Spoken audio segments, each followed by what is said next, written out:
Maswerteng umaga po mga ka-STL. Narito na po ang resulta ng STL Muntinlupa. Para sa araw na to, first draw, March 12, 2025, araw ng Miyerkules.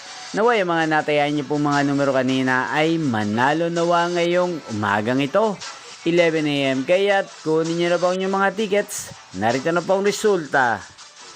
Ang mga numerong nanalo sa STL Muntinlupa ngayong umagang ito, March 12, 2025. 11 AM. First draw result, 14 at 6 in exact order. Sa lahat po ng tumaya kanina sa STL Muntinlupa para sa first draw ng 14 at 6, congrats po sa inyo, panalo po kayo.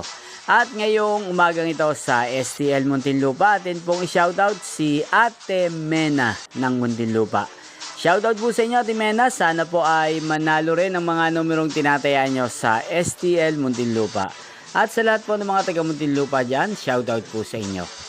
Inyo pong napanood ang resulta ng STL Muntinlupa sa channel na to, Roderick Hernandez TV. Maraming salamat po sa patuloy nyo pong panonood at pagsuporta sa aking channel. Magkita-kita pong muli tayo mamayang alas 4 ng hapon. Thank you for watching.